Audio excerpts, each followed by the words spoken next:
వర్ధిల్లాలి మాదిగ రిజర్వేషన్ పోరాట సమితి, వర్ధిల్లాలి మాదిగ రిజర్వేషన్ పోరాట సమితి, వర్ధిల్లాలి గౌరవ శ్రీ ఉసిరిపాటి బ్రహ్మమాది గారి నాయకత్వం.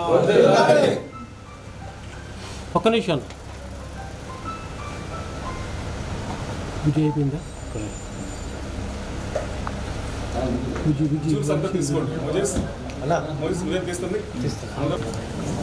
చెప్పిన మాట్లాడిన మాటలు మేము గుర్తు చేస్తా ఉన్నాం. అనేక సందర్భాల్లో చంద్రబాబు నాయుడికి వచ్చే ఎన్నికల్లో బుద్ధి చెబుతామని చెప్పి నేను మాట్లాడిన మాటలు మేము గుర్తు చేస్తా ఉన్నాం. ఇవన్నీ కూడా ఎందుకు సాక్ష్యాలుగా చూపిస్తున్నామంటే ఈ రాష్ట్రంలో ఉండబడినటువంటి నా మాదిగ ప్రజలు, ఈ రాష్ట్రంలో ఉండబడిన నా అనగారిన ప్రజలు ఒక మనువాదం వైపు తీసుకెళ్లాలని చూస్తున్న ప్రయత్నాన్ని, ఒక మోసగాడి వైపు తీసుకెళ్లాలని చూస్తున్న ప్రయత్నాన్ని అర్థం చేసుకోవడం కోసమే. మరి గత ఎన్నికల్లో చంద్రబాబు నాయుడు నమ్మక ద్రోహని, చంద్రబాబు నాయుడు మోసగాడని, చంద్రబాబు నాయుడు పోట్టుంటని, చంద్రబాబు నాయుడు ఎన్నుపోటుదారుడని, చంద్రబాబు నుంచి నాకు ప్రాణహాని ఉందని చెప్పని అనేక సార్లు మాట్లాడిన నువ్వు ఈ రోజు మళ్ళీ అదే చంద్రబాబు తోటి చెలిమి చేయడానికి, అదే చంద్రబాబు నాయుడు కవిగిరిలోకి దూరడానికి మీ ఇద్దరి మధ్య ఉండబడిన అక్రమ సంబంధం ఏందో ఈ రాష్ట్ర ప్రజలు అర్థం చేసుకోవడం కోసం అన్న విషయం కూడా మేము గుర్తు చేస్తా ఉన్నాం. అంటే చంద్రబాబు నాయుడు నిన్ను తన్నినా తరిమినా తీసుకెళ్లి నీ ఇంటిలో వదిలిపెట్టినా మళ్ళా వచ్చి నువ్వు చంద్రబాబు నాయుడు కవిగిల్లోకి చేరడం అంటే మీ ఇద్దరి మధ్య ఉండబడిన అక్రమ సంబంధం రాష్ట్ర ప్రజలు అర్థం చేసుకొని ఆ అక్రమ సంబంధాన్ని తిప్పికొట్టాల్సిన అవసరం ఉంది. అదే విధంగా ఈరోజు మేము కూడా ఒక మనువాదం 100 రోజుల్లోనే వర్గీకరణ చేస్తామని చేయకుండా మోసం చేస్తున్న మనువాదం వైపా బాబాసాహెబ్ అంబేద్కర్ ఏ మనుధర్మ శాస్త్రాన్ని తగలబెట్టాడో ఆ మనుధర్మ శాస్త్రాన్ని తగలబెట్టినటువంటి అంబేద్కర్ వైపు నిలబడాలా, లేదు మనుధర్మాన్ని భుజాన్ని ఎత్తుకొని ఆ మనువాద విషకవిలోకి తీసుకెళ్లాలని చూస్తున్నటువంటి నాయకుడు మాటలు నమ్మిపోవాలనేది రాష్ట్ర ప్రజలు అర్థం చేసుకోవాల్సిందిగా కోరుతా ఉన్నాం.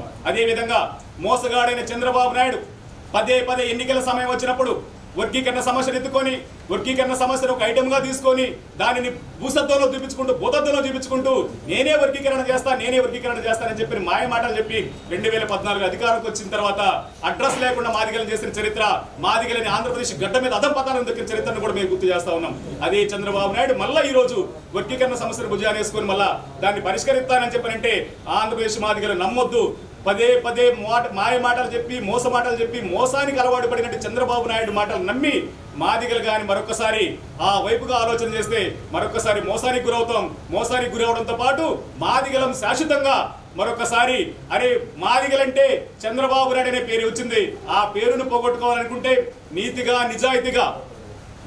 నిజాయితీగా ఆడిన మాటకు నిలబడే ముఖ్యమంత్రి, ఒక మాట ఇస్తే ఆ మాట కోసం ఎంత దూరమైన పోయే ముఖ్యమంత్రి, ఆ ముఖ్యమంత్రిని నమ్మి జగన్మోహన్ రెడ్డి గారిని నమ్మి ముందుకు నడవాల్సిన అవసరం ఉందని చెప్పని ఈ రాష్ట్ర ప్రజలు గుర్తించుకోవాల్సిందిగా కోరుతున్నాం. అదే క్రమంలో ఎందుకు ఇంత బలంగా ఈ మాట నేను చెప్తున్నానంటే నిన్నగాక మొన్న తణుకులో నేను ఆయన కలవడం జరిగింది. 18వ తారీఖు నేను తణుకులో జగన్మోహన్ రెడ్డి గారిని కలవడం జరిగింది. ఆ కలిసిన సందర్భంలో ఆయనని నేను సూటిగా కలవడంతో అన్న అండగా నిలబడాల్సిన అవసరం ఉందని చెప్పని మాట్లాడుతూ ఆయన అన్న మాట అన్న మనువాదాన్ని వ్యతిరేకిస్తాం, మోసం చేసేవాడిని వ్యతిరేకిస్తాం, మాటిస్తే తప్పని నీ వైపు నిలబడతామన్నా అని చెప్పని మేము మాట్లాడినప్పుడు జగన్మోహన్ రెడ్డి గారు మాట్లాడిన మాట, జగన్మోహన్ రెడ్డి గారిని ఇప్పటికే వర్గీకరణ వ్యతిరేకని, మాదిగల వ్యతిరేకని, మాదిగలంటే ఆయనకు ఇష్టం లేదని, మొత్తం మాల సోదర వర్గం అంటే ఇష్టం అనే పేరు మీద ఒక సోదరు షోకాడు దళారి నాయకత్వం జగన్మోహన్ రెడ్డి గారి మీద ప్రచారం చేస్తా ఉంది. దానిని మేము తీవ్రంగా ఖండిస్తా ఉన్నాం, తిప్పికొడతా ఉన్నాం. దానికి కారణం నిన్న జగన్మోహన్ రెడ్డి గారు మాట్లాడు అన్నా నేను చంద్రబాబులాగా 2 మాటలు మాట్లాడను, చంద్రబాబులాగా అబద్ధాలు మాట్లాడను, చంద్రబాబులాగా మోసం చేయను, నేను మాటిస్తే మాట కట్టుబడి ఉంటా, మాటిచ్చిన తర్వాత మాట తప్పే ప్రయత్నం నేను చేయనని చెప్తూ అన్నా ఎస్సీ వర్గీకరణ విషయం రాష్ట్రాల చేతుల్లో లేదు, మా చేతుల్లో లేదు. కానీ ఎస్సీ వర్గీకరణ విషయం ఈరోజు సుప్రీంకోర్టులో ఉంది. సుప్రీంకోర్టు నిర్ణయం తీసుకుంటే ఆ నిర్ణయానికి అనుగుణంగా మా రాష్ట్ర ప్రభుత్వం తమ ప్రయత్నం చేస్తామన్నా, అలా కాకుండా మాయ మాటలు చెప్పి మోస మాటలు చెప్పి చంద్రబాబు నాయుడు లాగా ఎన్నికలప్పుడు ఒక మాట చెప్పి ఎన్నికలు అయిపోయిన తర్వాత ఒక మాట చెప్పే మిత్రం నేను చేయను. అధికారంలో ఉన్నా లేకున్నా ఏదైనా నాకు నిబద్ధత ముఖ్యం, విలువలు ముఖ్యం, నిజాయితీ ముఖ్యం. నేను మాట అంటే నిలబడే దగ్గర రాజీ పడను, ఆ మాట ఇచ్చే దగ్గర నేను స్పష్టంగా చెప్తున్నా. వర్గీకరణ సమస్య సుప్రీంకోర్టు ఉంది, కానీ ఆ సమస్యకు పరిష్కారం కంటే ముందు మాదిగల అభివృద్ధి కోసం, మాదిగల సంక్షేమం కోసం, మాదిగల ముందుకు తీసుకురావడం కోసం మనం వంతు ప్రయత్నం చేద్దాం.